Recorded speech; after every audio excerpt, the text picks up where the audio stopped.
Gelar, abogado y especialista en temas de seguridad y justicia. Muchísimas gracias, Jorge, por estar con nosotros. ¿Qué tal? Muy buenas tardes. A ver, hoy daba a conocer la Guardia Nacional que tienen más de 99,000 elementos desplegados en 214 coordinaciones regionales. Más allá de los números de los elementos, ¿dirías tú que hay logros importantes de la Guardia Nacional en estos 2 años que han estado trabajando? Pues definitivamente, en donde se le mida los resultados de la Guardia Nacional, pues dejan mucho que desear, en tanto que su principal objetivo, la misión primordial por la cual fue incluso creado esta institución, pues es para enfrentar el clima de violencia y de inseguridad, y estamos viendo que seguimos en la cresta de violencia, que seguimos en la cresta con números históricos mensuales de homicidios dolosos, que es un problema que no se ha podido resolver o que no se ha tenido la estrategia adecuada para resolver, no solamente la propia creación de la Guardia Nacional, sino también la decisión fundamental del gobierno federal, que en voz del presidente de la República ha sido ya no perseguir a las cabezas del crimen organizado. Entonces, en esa tarea primordial me parece que no hay avances, no hay una situación distinta que pudiese significar un aliciente para la población, sino todo lo contrario. A ver, Jorge, esta ausencia de logros que nos estás comentando y sí deficiencias probablemente que tiene la Guardia Nacional, ¿motivaría realmente al presidente a proponer esta reforma constitucional para que la Guardia Nacional pase ya a manos de la Secretaría de la Defensa? ¿Crees que tenga que ver con esto? Pues mira, Alejandro, yo creo que esta reforma es un planteamiento inopinado. Me parece que ni siquiera se solventan las premisas fundamentales de los compromisos del Estado mexicano, del Estatuto Constitucional de Respeto a Derechos Humanos y desde luego del cumplimiento de los tratados internacionales en la materia, que desde luego se apartan de cualquier idea de que la seguridad pública descanse fundamentalmente en entidades militares, tanto por cuestiones de principios en estas materias, como por cuestiones de orden operativo que han resultado evidentes. El cuerpo castrense que nuestro país tiene, y que desde luego siempre expresamos nuestro respeto a los militares por la función tan noble que se guarda en la salvaguarda de la soberanía nacional, no se corresponde al perfil de un policía.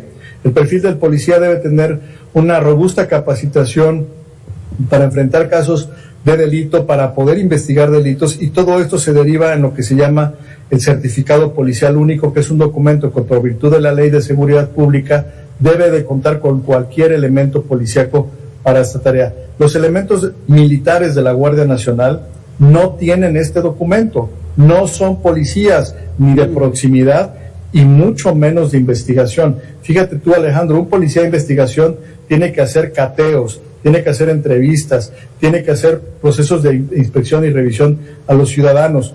Ningún agente castrense tiene el perfil de reclutamiento, de formación, para poder estar en contacto íntimo con la población en general. Las Fuerzas Armadas tienen una misión determinada, y me parece que el haberlos desbordado en funciones que, como ya dijeron los expertos que estuvieron en el reportaje previo, se les están dando funciones que van más allá de lo constitucional. A mí me preocupa un tema, Alejandro, si me lo permites. Adelante. Que es no solamente que el cuerpo castrense haga físicamente funciones de albañil o de plomería o de electricidad, etcétera, etcétera. Me parece que, bueno, esa no es su función, pero el presidente definió hacerlo. A mí me parece que el problema va más allá. En las empresas y en los mecanismos de contratación pública que esté realizando las Fuerzas Armadas con terceras empresas. ¿Por qué? Porque hay una seria problemática de opacidad que puede llevar también a una circunstancia de corrupción. Lo veíamos hace unas semanas con el robo de un cargamento de munición, en donde era una empresa con personas relacionadas a las Fuerzas Armadas, que no eran las propias Fuerzas Armadas las que estaban realizando estas tareas. Entonces, no solamente es la inconveniencia que el Ejército por sí mismo haga tareas que la Constitución no les permite, y que solamente por la directriz del presidente están haciendo, sino que subcontraten a otras empresas en lo que son contratos millonarios, ¿verdad? Y que por supuesto ahorita están en la opacidad total. ¿El gobierno seguiría teniendo control? Es decir, ¿no se le está dando un magno poder a las Fuerzas Armadas en este país?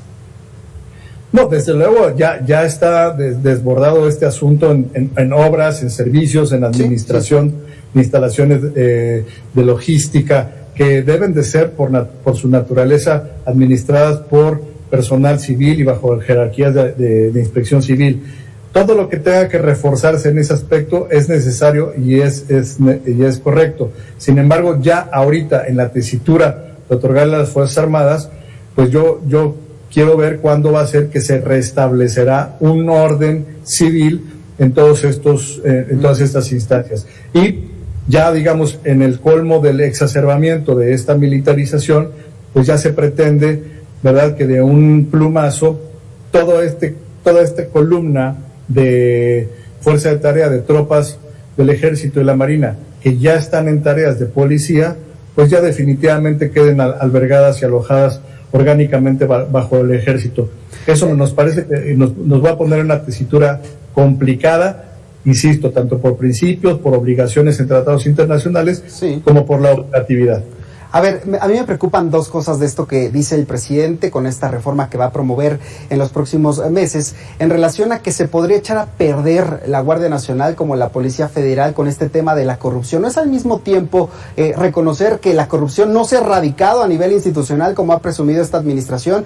Y al mismo tiempo, ¿qué nos garantiza que en la Sedena no haya corrupción o que no se echa a perder? Nomás recordemos, ¿no?, la investigación en contra del exgeneral Salvador Cienfuegos.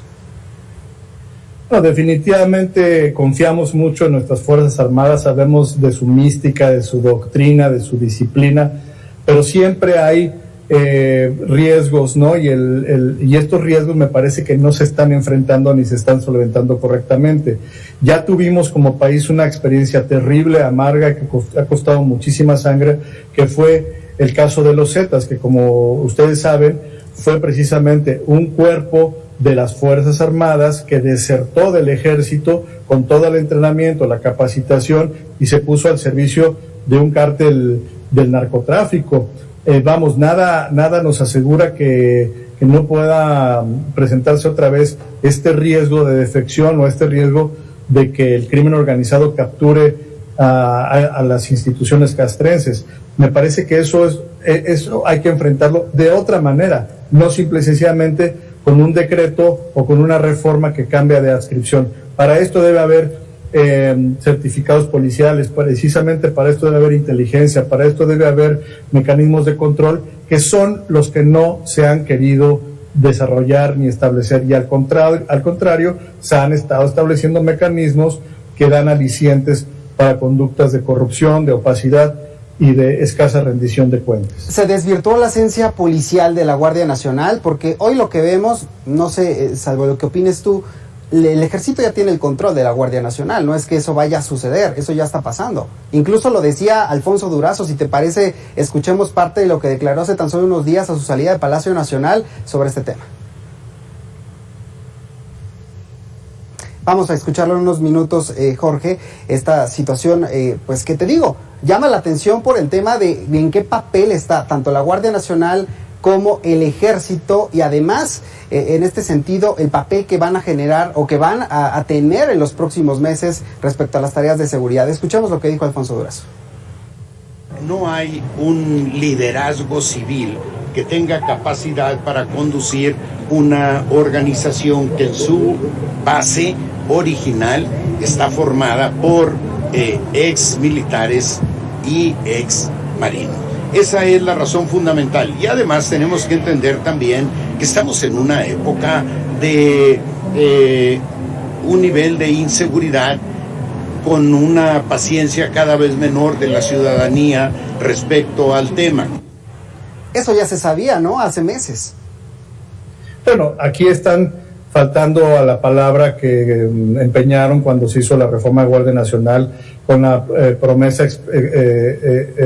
reflejada en la propia Constitución de que sería un mando civil.